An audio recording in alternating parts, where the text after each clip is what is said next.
এই মুহূর্তে আবহাওয়ার সব থেকে গুরুত্বপূর্ণ খবর। উত্তরবঙ্গে ভারী বৃষ্টির সতর্কতা, আজও উত্তরের জেলায় ভারী থেকে অতি ভারী বৃষ্টি। আমাদের সঙ্গে রয়েছেন আমাদের প্রতিনিধি বিশ্বজিতের থেকে আরো বিস্তারিত জানবো ঠিক কি জানানো হয়েছে হাওয়া অফিসের তরফে। বিশ্বজিৎ, দেখো, উত্তরবঙ্গে যে বৃষ্টি চলছে সেটা আরো উত্তর পূর্ব ভারতের যে রাজ্যগুলো সেখানে আরো ভারী থেকে অতি ভারী বৃষ্টি। মেঘালয়ে আজও প্রবল বৃষ্টির আশঙ্কা রয়েছে। কাজেই সিকিম, ভুটান এবং উত্তর পূর্ব ভারতের রাজ্যগুলিতে যত বৃষ্টি বাড়বে ততই উত্তরবঙ্গের বিপদ বাড়বে। তবে উত্তরবঙ্গের ক্ষেত্রে একটা আশার কথা শোনাচ্ছে আলিপুর আবহাওয়া দপ্তর। রবিবারের পর থেকে এই পরিস্থিতি, অর্থাৎ ভারী, অতি ভারী, প্রবল বৃষ্টি, সেটা অনেকটা কমে যাবে। আজও অতি ভারী বৃষ্টির সতর্কতা রয়েছে শুধুমাত্র আলিপুরদুয়ার জেলায়। বাকি দার্জিলিং থেকে একেবারে মালদা পর্যন্ত সব জেলাতেই ভারী বৃষ্টির সম্ভাবনা রয়েছে। আগামীকাল থেকে এই বৃষ্টির সম্ভাবনাটা আরো একটু কমবে এবং বিক্ষিপ্তভাবে উত্তরবঙ্গের ওপরের দিকের 5 জেলাতে ভারী বৃষ্টি চলবে। রবিবারের পর থেকে সেটাও কমে যাবে, অর্থাৎ হোয়াইট স্প্রেড রেনের জায়গায় ফেয়ারলি হোয়াইট স্প্রেড রেন, বিক্ষিপ্তভাবে দু এক জায়গায় বৃষ্টি হবে।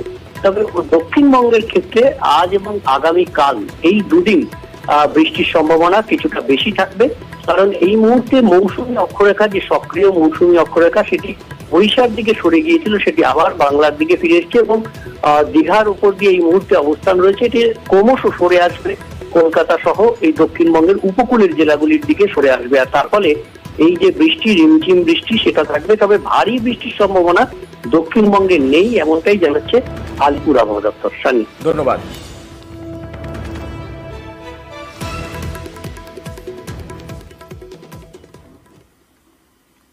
উত্তরবঙ্গ, সিকিম, ভুটান এই সমস্ত জায়গায় টানা বৃষ্টির জের। টানা বৃষ্টিতে বিপর্যস্ত বাংলা সিকিম লাইফলাইন। 10 নম্বর জাতীয় সড়কে ফের ধস, এবার কালিম্পংয়ের বিরিকদারার কাছে 21 মাইলে ধস। আমাদের সঙ্গে রয়েছেন আমাদের প্রতিনিধি পার্থর থেকে আরো জানতে চাইবো। পার্থ, এই যে জাতীয় সড়ক, এই জাতীয় সড়ক দীর্ঘদিন ধরেই এইভাবে বন্ধ হয়ে রয়েছে।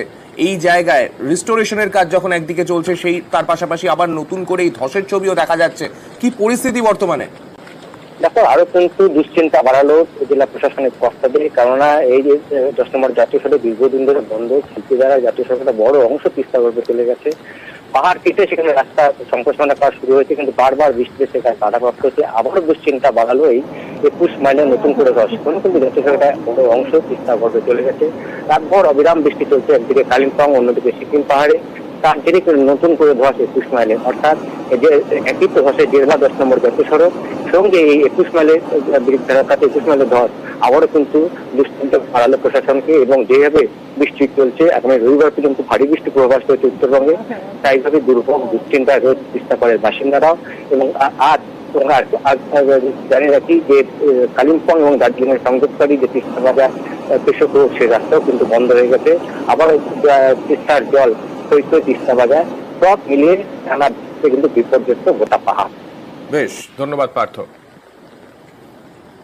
আমরা শিলিগুড়ি যাওয়ার কথা ছিল, কিন্তু এই যে এরকম বৃষ্টিতে এখন কি করে যাব, সব দিক দিয়ে তো রাস্তা বন্ধ। ওইদিকে কালিম্পংয়ের ওইদিকে লাভা রাস্তা ডিএম বন্ধ।